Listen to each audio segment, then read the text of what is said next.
Alrighty, so welcome back for some more easy blues harmonica, and today we're going to talk about rhythm, which realistically is the most important thing with music. If you don't have good rhythm, it's really hard for people to enjoy what you're playing. So I'm going to talk about that and basically how I practice it, which is one of my favourite harmonica vamps.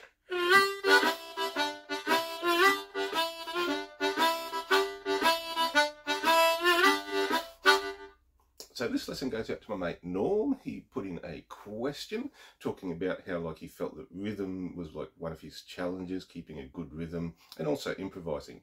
So we're going to talk about the improvisation part in the next lesson. But with rhythm, like I said, it's really important to have a good, strong rhythm. So how do I develop this sort of thing? How do we practice that? Because it's really easy to sort of learn this stuff intellectually. I've done a heap of videos using that sort of vamp, or the other style of vamp that I sort of do. So there's lots and lots of lessons out there because I practice this lots and lots and lots. Okay, so the one that we're going to do today, because this is the one that I play most of the time, is we're really focused around hole 2 and hole 1, but also being sloppy, so we're letting in a few more holes as well. So really I'm just doing hole 2 draw, hole 2 blow, hole 1 draw, hole 2 blow, hole 2 draw.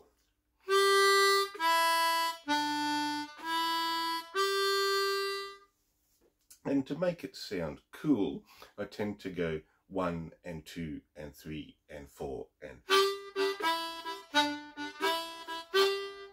Now this sort of thing is a development, of course, from my teacher Jason Rickey, over something that I learnt from Jerry Portnoy's CD Masterclass, which is train rhythms. And train rhythms are a great way to play this sort of thing, because a lot of time we're sort of trying to get rhythm, we're going to have a metronome going soon, we might sort of feel locked in, like we can't sort of move.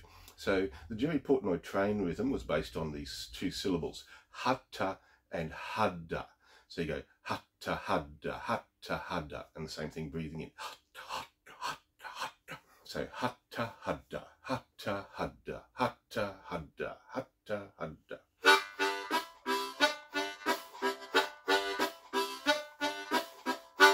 If you want a train, you want a nice whistle, probably what I've got, hole 4 and 5.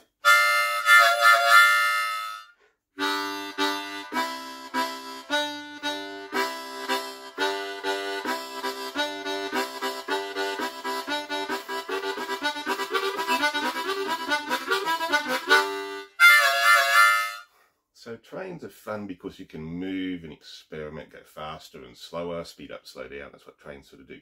Now, what Jason added to this was putting in some bends when I'm going through the hole 2 transition. So if we sort of listen, I go...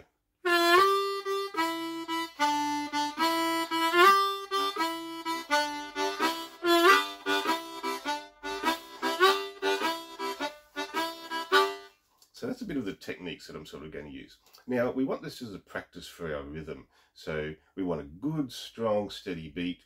And we want to be basically going 1 and 2 and 3 and 4 and 1 and 2 and 3 and 4. So to give yourself a bit of variety, you can add in some little bits and pieces. Like if I just do it 1 and 2 and 3 and 4.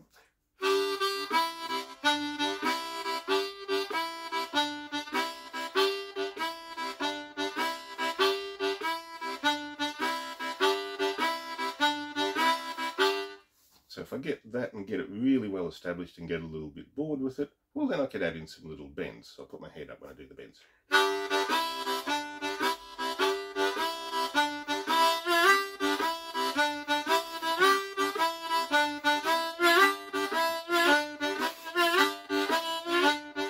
So that's some things you can add in to keep it fun, because we just really want to just drive this along. Now, Jason actually used to talk about using metronomes, playing the entire night, 8 or 9 hours, just playing harmonica in bed with a metronome. I met my partner in 1991. She's had to put up with a lot of harmonica, so I rarely get to go to sleep with harmonica. I do that occasionally when she's away, like to sort of play an instrument and fall asleep. Yeah, but it's just getting that nice driving, relaxed sort of practice. So the other thing I want to add into this is when I was in Old Salty and the Catfish Blues band, our bass player Matt Rose, I used to talk to him about like timing and tempo and things, and he practices with the metronome a lot as well, and he likes to have it on beats 2 and 4. And that sounds pretty cool, like it's a little bit more fun than just having, you know, my usual cowbell metronome, just bang, bang, bang, bang. So today we've got ourselves a little 808 hand clap, something from my 80s era, at 52 beats per minute. And to get that on the 2 and the 4, really it just sort of doubles the time, so it's going to be like 104 BPM. I wanted something in this sort of range. So let's kick off the cowbell, and we'll start to sort of show you how I like get into the groove of this sort of thing.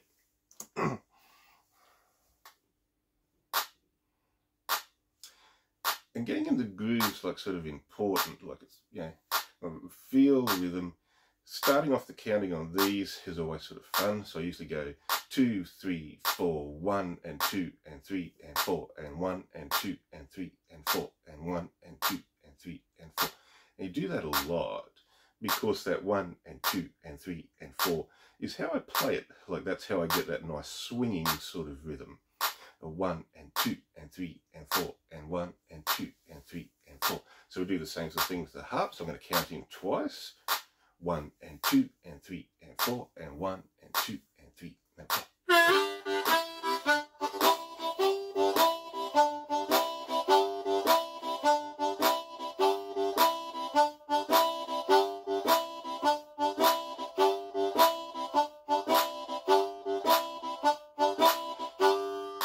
Nice. Now, a few little tricks and things. If you get the tempo too slow, it gets very difficult to sort of swing it. If it's too fast, like it's just technically too fast, you can't play it. You stumble over the notes. You don't want to do that sort of thing. So these metronomes by 1000 Riffs, they've got metronomes at every BPM. So if it feels a bit slow, feels a bit fast, you can sort of change it around there. I've chosen this one because it's really at a speed that I sort of like to play it. And again, I'm going to sort of start off again and just sort of show you how I go through it.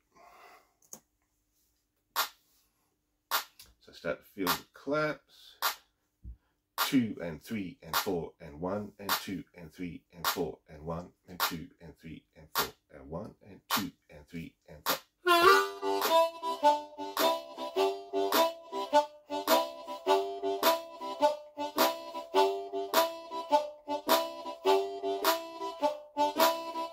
So I'm listening to the clap and I'm using that to keep in tempo, so I'm tending to speed up just a tiny bit.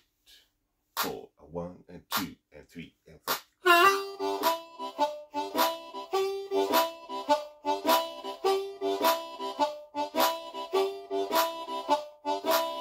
Then 2 and 3 and 4 and 1 and 2 and 3 and 4.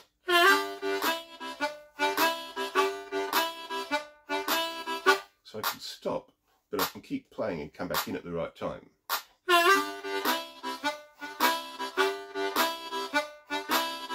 And this part's important for improvising, because you need to feel this and come back to.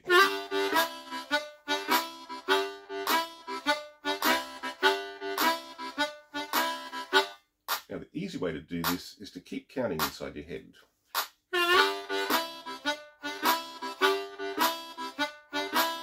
And then 2 and 3 and 4 and 1 and 2 and 3 and 4.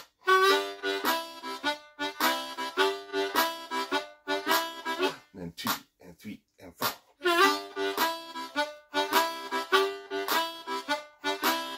Now after a while, you don't have to count all the time. Once my body's moving, I can sort of feel it. Going for a long one this time. So here we go.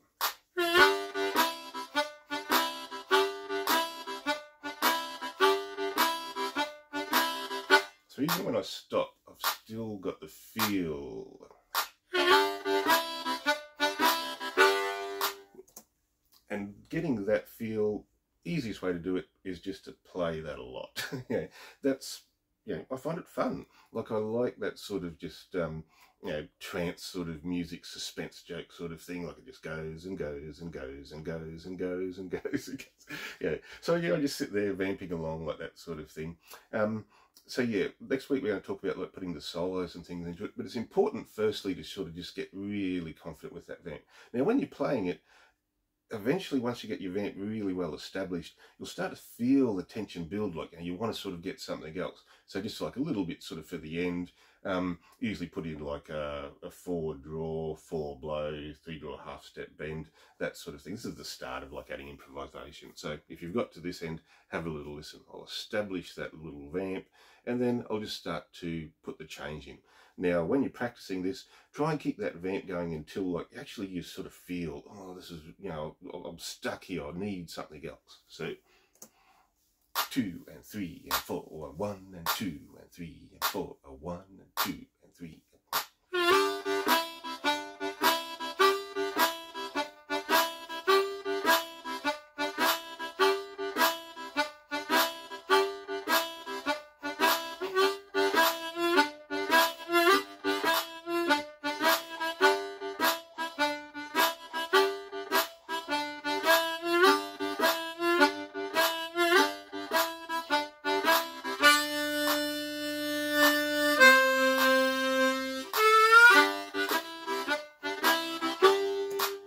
Cool, it's a good little example there. You'll notice I was a little bit fast right at the start of that. I was pushing, so I was listening for the sound of that hand clap, bringing myself back so I could really get 1 and bang on that 2. Really want to hit that one sort of strong with the hand clap. The other thing I sort of added in there, obviously, is once I got my little vamp established, started to put the little bends and things in. So go for nice solid hudda hudda hudda hudda. Do the Jason style, put the bends in, so it sounds super cool.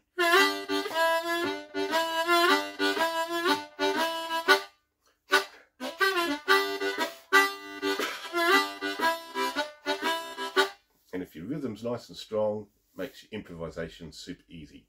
See you in a couple of weeks. Get out there, have some fun.